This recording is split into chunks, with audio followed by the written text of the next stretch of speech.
He looked at you with eyes that were absolutely piercing, not hostile, just real sincerity that said this man is unusual.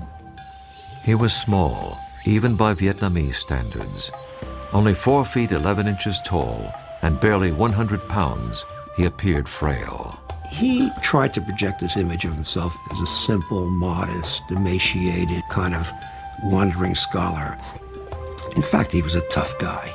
Perhaps no leader in history has resisted the guns of the enemy as stubbornly or as long as this little man. He's a very shrewd politician and a very good actor. He had an unshakable will that helped liberate a country and humble a superpower.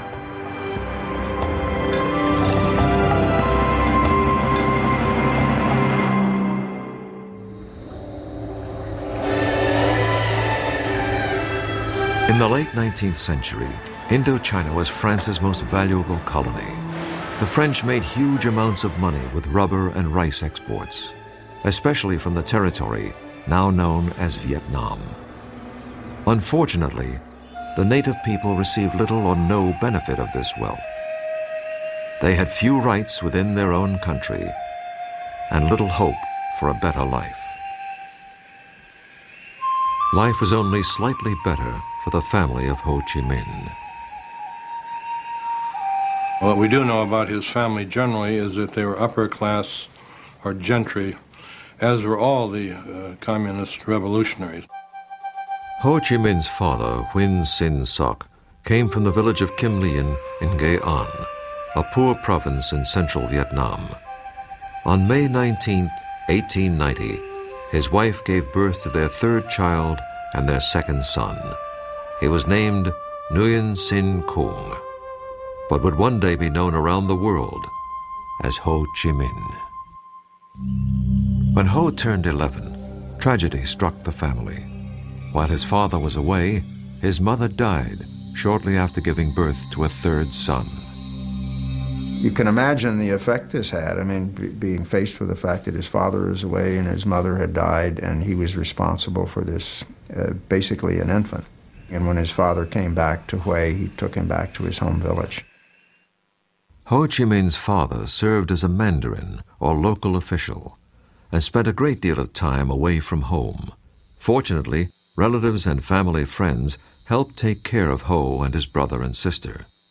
Initially, Ho's early education was in the traditional study of Chinese characters and Confucian philosophy. But in his early teens, his father apparently became convinced that for his sons to succeed, they needed a French education. He sent both of them to a preparatory school run by the imperial regime in such a way as to instruct the students in the French language and French culture. Though Ho's father worked for the imperial bureaucracy, he routinely criticized it for so easily relinquishing the country's independence to the French. He was recalled to Hue, and eventually he was dismissed entirely from the bureaucracy. And it's at that point that his life fell apart. And he went to Saigon. He took a job for a while on a rubber plantation. Later he sold traditional medicines. Ho's father spent the rest of his life wandering the countryside, struggling to make a living, while Ho lived in Hue. He saw less and less of his father. This had a great impact on Ho. He also believed that his father had been punished for simply saying what everyone knew was true. Most Vietnamese suffered greatly at the hands of their colonial masters. Those who protested or even complained were often imprisoned, beaten, or even killed by the omnipotent French colonials. In 1908, at the age of 17, Ho was studying at the prestigious National Academy in Hue. One day, a group of farmers marched past the school, protesting the high level of Mandarin corruption and excessive taxation. Ho translated their demands into French so the local colonial officials could read them. It was his first revolutionary act, and he attracted the attention of the dreaded Sûreté, or French secret police. The next day, Ho was summarily expelled from the academy. It was his last day of formal schooling in Vietnam. So here's this young Ho Chi Minh who is becoming educated and has a certain amount of resentment toward French colonialism. But at the same time, he knows enough about France to be captivated by the great French ideals of liberty, equality, fraternity, and he wants to see how those ideals are really practiced in France. They're not practiced in Vietnam, where you have a rather repressive French colonial system. Ho had inherited his father's rebelliousness and his wanderlust. At the age of 21, he entered a merchant marine school where he learned how to be a kitchen helper. This new skill enabled him to leave Vietnam and go abroad. I think he left for two reasons. One is maybe quest for education, that he would be able to get better education in France, provided he could afford it. Second, he probably did not see much of an economic opportunity in Vietnam at that point of time. Ho was hired by the French passenger liner, the La Touche-Treville. And in 1911, began an odyssey that would take him to nearly every corner of the world.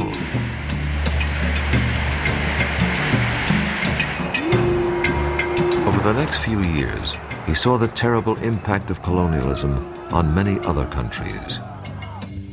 This had a profound influence upon him. Finally, Ho arrived in France. Despite his anti-colonial sentiments, Ho applied for entrance to the French colonial school that trained officials to serve in France's colonies around the world. This was hardly the career path of an anti-French revolutionary. Ho's application was turned down. There's no indication as to how he reacted to the rejection, except that we may assume that it probably strengthened his assumption that he couldn't expect to work from within the system, that he was going to have to work outside the system. In other words, it could very well have been one of a whole series of steps that eventually led him into becoming a revolutionary. Ho wandered around France for a year or so. He supported himself with a variety of odd jobs, including gardening and dishwashing. He went back out to sea between 1911 and 1917, traveling to Africa, South America, and even the United States. On one trip, he reportedly jumped ship in Boston and made his way down to New York City.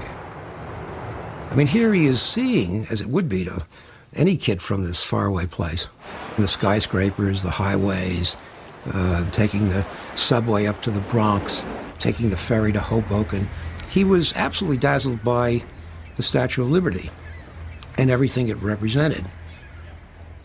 While working as a dishwasher in New York's Chinatown, Ho was amazed to learn that immigrants in the U.S. were entitled to legal rights that the Vietnamese weren't allowed to have under the French in their own country. He said, I was with the lowest labor types in New York. There were blacks, there were Chinese, and they weren't quite as well treated as the Anglo-Saxons. But he said, you know, they could all vote. And this impressed him tremendously. Shortly before the start of World War I, Ho left America and sailed to England. He found work in the kitchen of the famous Carlton Hotel under the legendary French chef Escoffier. Escoffier is very impressed by Ho because Ho speaks French, because he's very courteous, and eventually is promoted to being the assistant pastry chef. While in London, Ho had met many other passionate anti-colonialists from places like India, Africa, and Ireland. These contacts rekindled Ho's own nationalist notions. He rededicated himself to liberating his homeland. In 1917, he decided to forego a promising career as a pastry chef and move to Paris. He would learn how to become a revolutionary.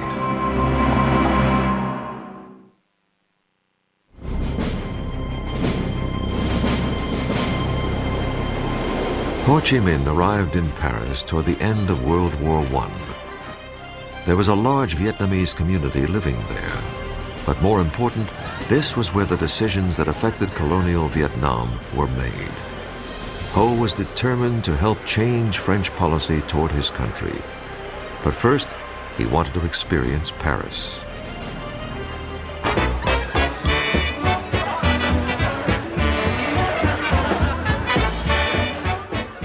He wandered around the town and would go to art galleries, take in lectures, improving his French.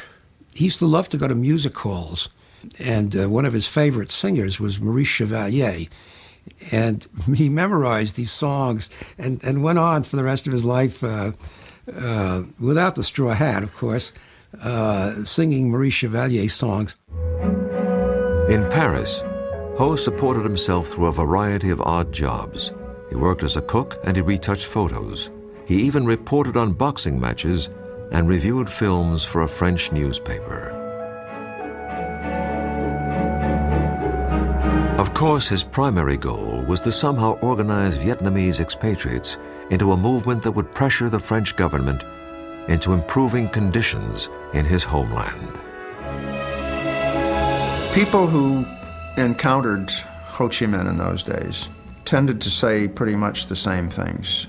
Very intense young man, very anxious to learn, very idealistic, a man very much driven by ideas.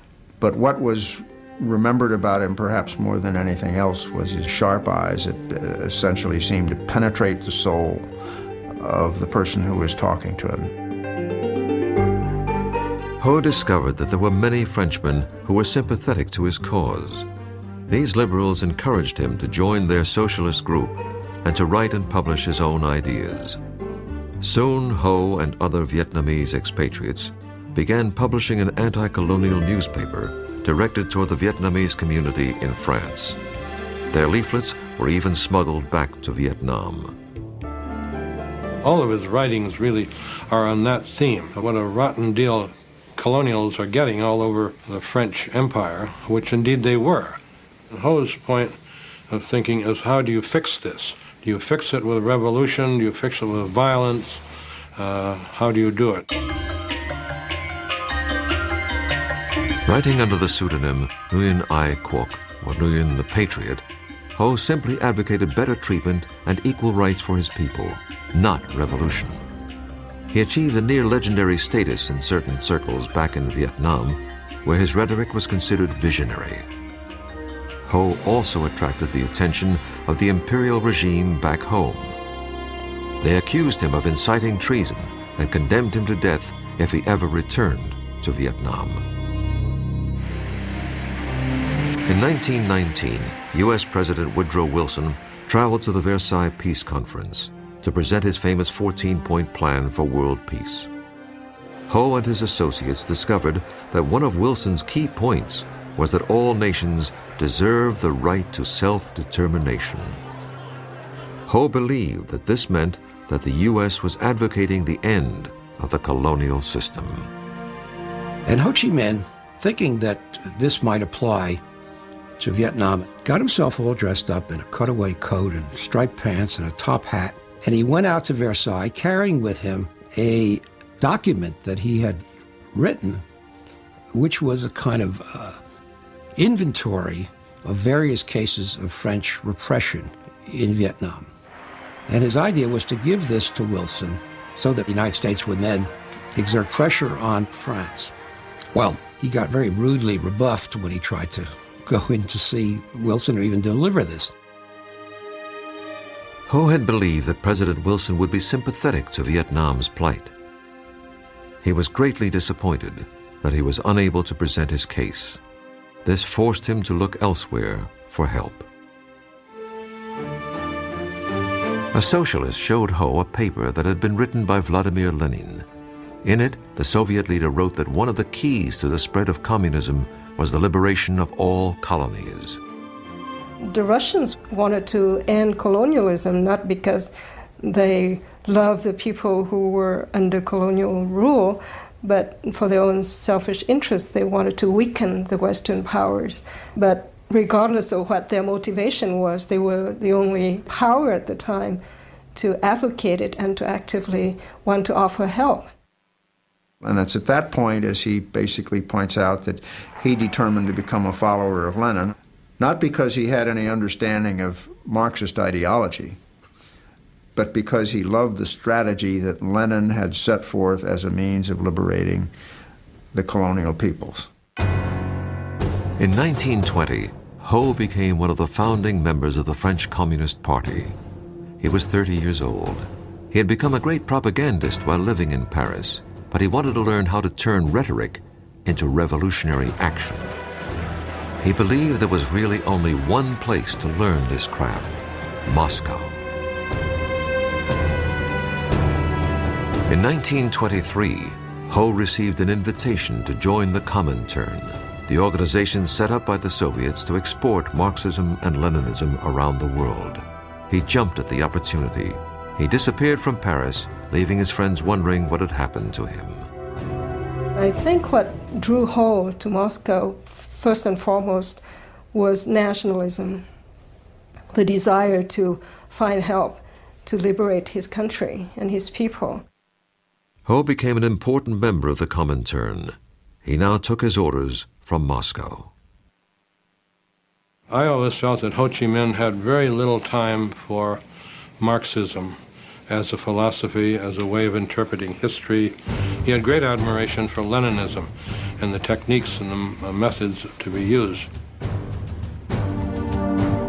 The rest of the world may have abhorred Lenin's tactics, but Ho was devoted to them. He believed that he had found the blueprint for liberating his homeland.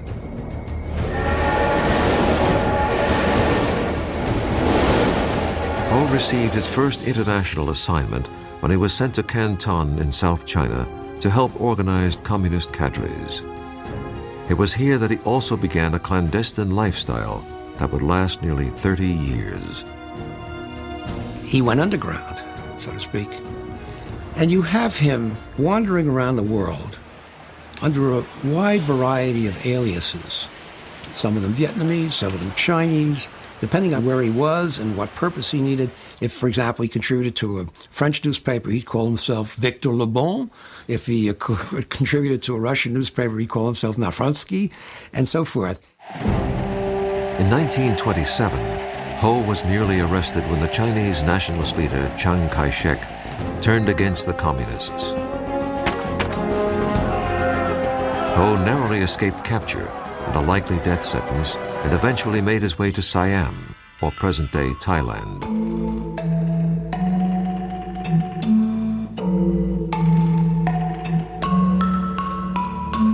He avoided detection by agents of the Sûreté, or French secret police, via a clever ruse. He learned some Thai, shaved his head, donned a saffron robe, and traveled as a Buddhist monk. There was a large Vietnamese community living in northeast Thailand, so Ho preached his cause as he wandered from village to village in disguise. I don't know of any other leader of his stature having done this kind of masquerading under different guises or having had to change his name so many times, which makes me wonder whether this was just a necessity or was it the sense of the drama in the man that prompted him to do this. For most of the 1930s, Ho's whereabouts were not known. He had even been reported dead. Ho just disappeared. He was either in the cave of Yan'an with Mao, he was in a Stalin jail. There's no world figure that you can say that we don't know where he was for almost a decade. And again, this was not accidental. I mean, he didn't want to be found. Ho emerged again on the world stage shortly before the outbreak of World War II. He'd always believed that there would one day be a time when the conditions would be just right to begin the liberation of his homeland.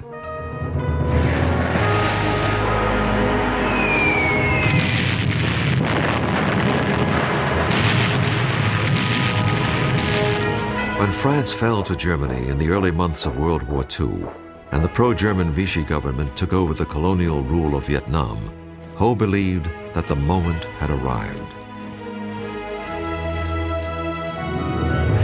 In early 1941, he slipped across the Chinese border and into the jungles of North Vietnam. Incredibly, this was the first time Ho had set foot in his homeland in over 30 years. He was armed only with his ideas, but he was determined to lead a revolution, to liberate his country, or to die trying.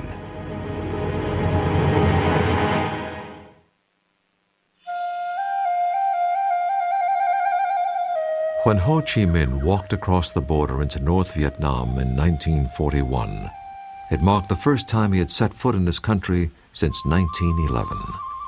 He had no weapons, almost no money, and very little support.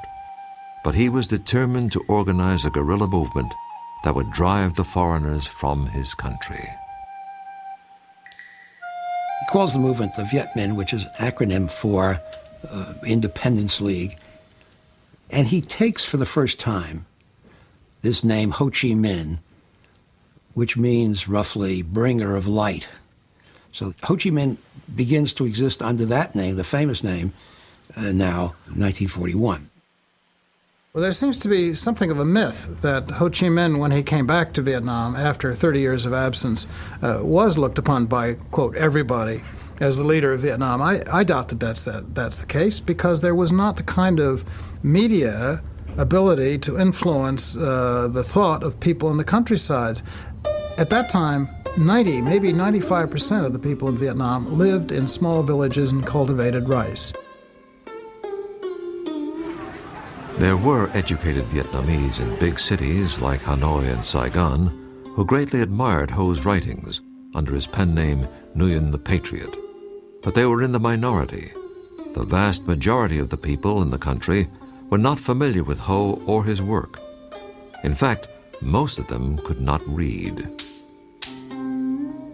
So his main aim was how to communicate and become close to the peasants. So he managed to adopt this very popular style, talking very simply to the peasants and being like an uncle, a member of the family. Ho brought the role that his father had played as the avuncular village mandarin or local public official to a national level. Though some critics believe that this persona was nothing short of a calculated act, it was effective and the movement gained momentum. I think Ho Chi Minh's goal determined his behavior. In order to reach the masses, he had to be looking and acting and living like a peasant, to be in communion with the needs of the peasants. Ho and his followers also promoted the notion that he was a lifelong celibate who didn't have time for romance or a family because he was so devoted to his cause. This was a myth. It's fairly clear now that he had several relationships. Whether they were formal marriages or not is difficult to substantiate because there are no certificates that we can point to. It's quite well established that he had either a Chinese wife or a Chinese concubine when he was in Hong Kong. No one knows at this point what happened to that woman. If Ho was married when he returned to Vietnam, it was to his cause. He was much more interested in finding the right people to form the nucleus of his movement. One of Ho's best decisions was to enlist the help of a talented young man named Vo Nguyen Giap. Giap had a brilliant military mind and was a born leader. But when Giap and his men first encountered Ho, they didn't know who he was or why they should follow him. Ho told them that he had been trained in Moscow and that he was going to liberate the country by using the proven methods of his hero, Lenin. Giap and his men, and hundreds of others, soon joined Ho. I never thought of him as a revolutionary as much as an organization man. What he was a genius at was his ability to organize movements, the front organization particularly. A popular front is simply a group of groups united in a single purpose. Ho brought many of the other Vietnamese nationalist organizations together under his banner. But in order to do this, he had to focus on the issues that would appeal to the broadest possible group. One was the issue of national independence, and the other was what might loosely be called social justice, which would mean land reform, better working conditions, democratic rights, and things of that type. You note here not a single word about communism, about collectives, about nationalization of industry, but very simple humanistic ideas that the vast majority of the Vietnamese people could accept.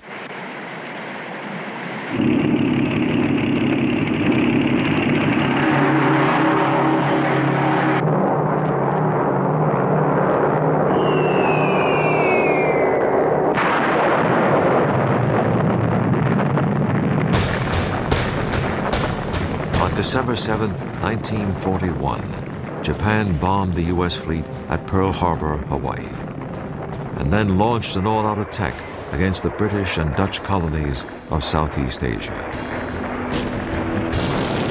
Within weeks, Hong Kong, Malaya, Singapore, and Indonesia had all fallen to the Japanese Empire. The Japanese called off their attack on French Indochina when the local pro-Nazi Vichy colonial administration agreed to collaborate with Japan, Germany's Axis partner.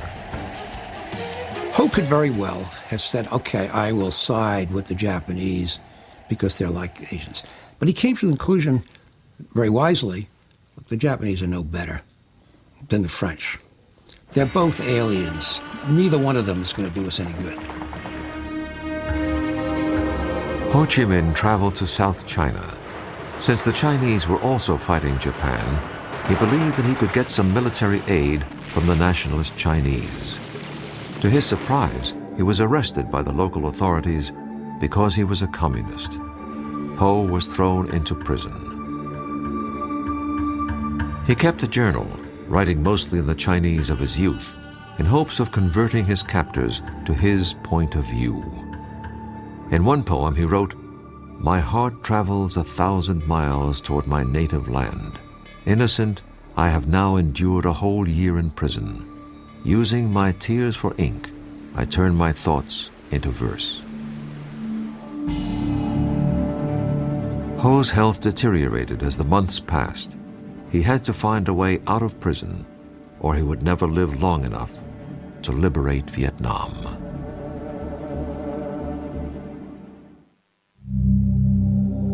Ho Chi Minh spent 14 months enduring the worst imaginable treatment in prison.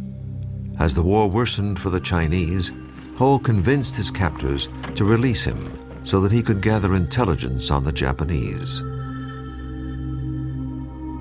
He was released in 1943 and walked all the way back to his old base in North Vietnam. His compatriots were stunned. They thought he had died. Once again, he became the leader. He was 53 years old.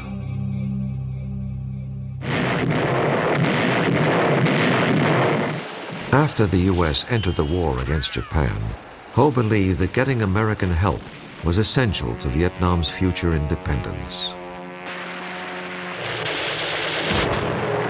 When an American pilot was shot down in North Vietnam, he was brought all the way back to his base in China by Ho. And you got to try to imagine this guy. He's wearing sandals and shorts. He's got this wispy beard, and he looks like, you know, he weighs about 85 pounds, and he looks like he'd be blown over with a feather. Ho offered his services to the commanding officer, General Claire Chennault of the legendary Flying Tigers. Chennault declined the offer, but the Office of Strategic Service, or OSS, America's wartime intelligence service, was interested. They believed that Ho could help them rescue downed pilots, and more important, furnish intelligence information on the Japanese. Ho was accompanied back to his base by an OSS officer, giving credence to his claim that the U.S. was his ally. When the OSS began supplying radios, weapons, and training, it helped establish Ho's Viet Minh as the preeminent Vietnamese nationalist organization. But once again, Ho's life was in jeopardy. Ho took to his bed and really seemed very sick, so we sent in a paramedic. And indeed, His report, as best I can remember, was saying this cadaverous old bag of bones is why he's living, I don't know. But he opened his kit and fed him every antibiotic he had, and Ho recovered. Ho greatly appreciated the Americans, and he impressed all of them. He not only spoke and wrote in English, but he seemed to understand their culture too. He had also acquired a very American habit. He liked to smoke American cigarettes, Philip Morris in particular. But he always carried in his front pocket Vietnamese packets of Vietnamese cigarettes, and then those are the ones that he will offer to the guests. In August of 1945, 2 atomic bombs brought the war to a rapid conclusion. When Japan surrendered, there was really no one in control of Vietnam. Ho moved quickly into the gap. With General Vo Nguyen Giap leading his guerrilla forces, they took control of the north.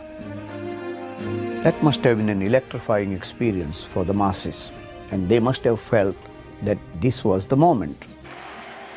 On September 2nd, 1945, nearly 500,000 people attended a huge rally in Hanoi.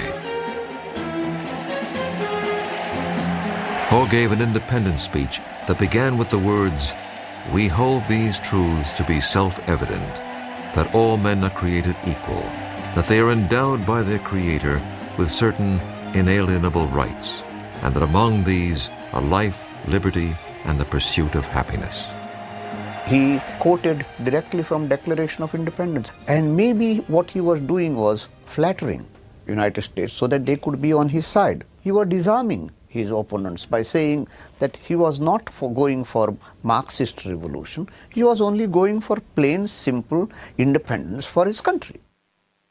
He'd admit to being a communist. He said, you know, my purpose is to free up Indochina. I'm not doing anything different than you did in 1776. You managed to deal with it pretty well, and that's all I'm trying to do now. Do you have any problem with that? Ho had no illusions about the tenuous nature of Vietnamese independence. In perfect English, he wrote a letter to his OSS contacts stating, "The war is won, but we small and subject countries have no share, or very, very small share, in the victory of freedom and democracy. Probably, if we want to get a sufficient share, we have still to fight." Ho went to Paris in 1946 in hopes of working out a compromise where Vietnam could become autonomous within the French Commonwealth. I think Ho Chi Minh was trying to postpone the inevitability of armed conflict with France, because I think he was under no illusion that the French would give up without a fight. Ho's mission to Paris failed. Back in Vietnam, conditions were even worse than they had been before World War II. The French army returned and brutalized the country. As many as 2 million Vietnamese starved to death during a famine, while rice was exported to France. Ho appealed to the U.S. for mediation, but never even received a reply. The emerging Cold War between the Soviet Union and America made France's participation in the defense of Western Europe critical to the U.S. The French agreed to cooperate with the Americans, but the U.S. had to keep out of France's colonial affairs. Ho Chi Minh was meeting with a rather sympathetic French official. He said to him something that is very, very important, that the French didn't understand at the time, and which also becomes important later for the United States. He says, if we go to war, we're going to lose 10 men for every one that you lose. But in the end, we'll win and you'll lose. By the end of 1946, Ho, General Giap, and the Viet Minh were back in the jungle fighting a guerrilla war against the French.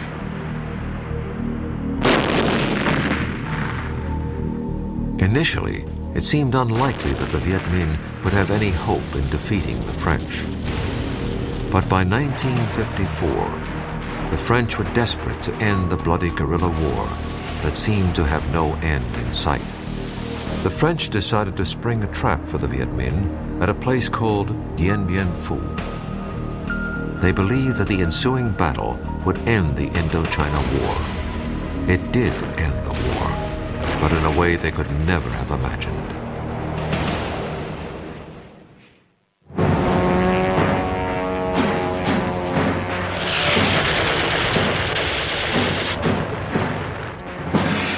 In March of 1954, the French army believed that they had lured Ho Chi Minh's forces into a trap near a remote outpost called Dien Bien Phu. Unfortunately for the French, they only trapped themselves. The battle cost the French over 15,000 casualties. It also cost them Indochina. The Viet Minh victory over the French marked the first time that a European power had been defeated in battle by its colony since the American Revolution.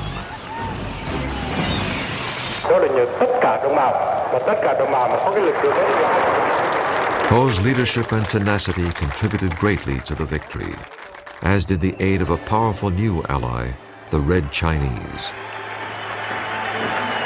Ho tried to play down the Chinese Communist support. He feared that this alliance would drag Vietnam into the Cold War.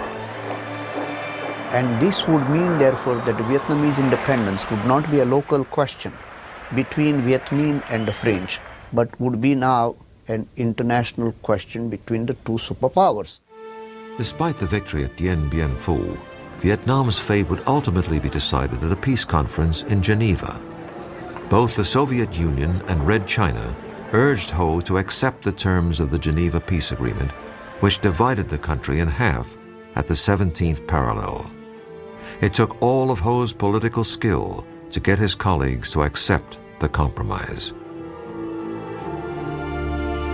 After 1954, Ho and the Communists concentrated on building a socialist state in the North. They implemented a land reform program modeled after the one created by Mao in China. And it was a very brutal program. Lots of landowners were executed.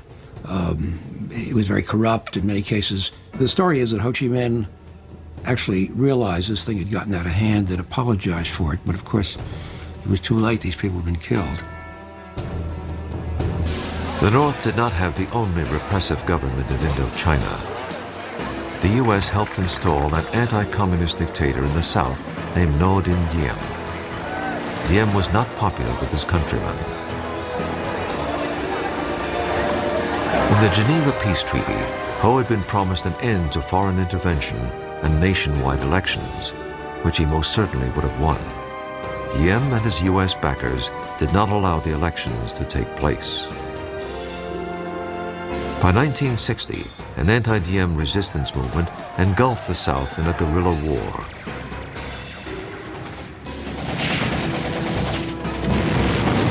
The more the North supported the guerrillas, or Viet Cong, the more the U.S. intervened to counter the spread of communism. Just as Ho had feared, Vietnam had become the key battlefield of the Cold War. We had this idiotic idea that communism was a monolith, that all communists were the same, and Ho was part of that monolith. But there's a lot of evidence that he wasn't. If only we had come to the point where we'd say, okay, he's a communist, but he's our communist, you know? By 1966, the Vietnam War was in full swing. By now, Ho was 76 years old and probably not involved in the day-to-day conduct of the war. But he was still the prime source of inspiration to the Vietnamese people to fight on, no matter the cost. Ho Chi Minh died on September 2nd, 1969, at the age of 79. Though it would be almost 6 more years before the final Vietnamese victory, most of Ho's countrymen believed that he was the one most responsible for the liberation and unification of Vietnam. Today, Ho Chi Minh's legacy is as controversial and complex as the man himself. There is On the one hand, the image of Ho Chi Minh as the patriot, the leader of his country's struggle for national liberation, the man of simple tastes, a man who is almost more a Confucian than he is a Marxist or a Leninist. The other image of Ho Chi Minh is as an international communist agent, the head of a repressive regime which carried out policies deeply repugnant to many Vietnamese. I think you got to deal with the dual character of this man. At the same time that you have this image of the kindly, wispy, emaciated, frail Ho Chi Minh, you got to remember underneath that is a really tough figure, absolutely dedicated, absolutely relentless. The ends were always more important than the means to Ho Chi Minh. But some critics believe that the communist economic and political system that he left behind was too high a price for independence and unification. Ho Chi Minh said in 1945, they would like to have Vietnam independence, freedom, and happiness. And from the three slogans, what is left right now? Independence, yes, but what does it mean without having freedom and happiness? There's no doubt that the communists under Ho often brutally eliminated their political opponents. But Ho's role in this is not clear. Ho was the leader at the time, and errors did take place, so he should take some of the blame. I think he was a very driven man, a man driven by the cause that he believed in. As a young man, Ho dreamed of changing the lives of the Vietnamese people, but he probably never dreamed how much he would also change the United States. Ho Chi Minh hands the United States the first defeat in its history, in the longest war of its history. And in that respect, he should teach us a lesson, which is you don't get involved in wars in these places when you're up against enemies that are intensely, passionately nationalistic and are prepared to make these limitless sacrifices to win. Recent estimates of Vietnamese casualties since 1946 are placed at over 3,500,000 dead. This staggering number is a reflection of the steely determination of Ho Chi Minh and the Vietnamese people. Ho Chi Minh's enduring legacy in terms of his image and the way he is seen around the world, I think probably he's remembered perhaps more than anything else as the leader of probably the most successful movement for national liberation that we've seen in our century. Ho Chi Minh accomplished an incredible feat in helping to free his country and unite it despite the opposition of France and the United States. This achievement required the efforts of a man who was part Lenin, part Gandhi, part Confucius, and all Vietnamese.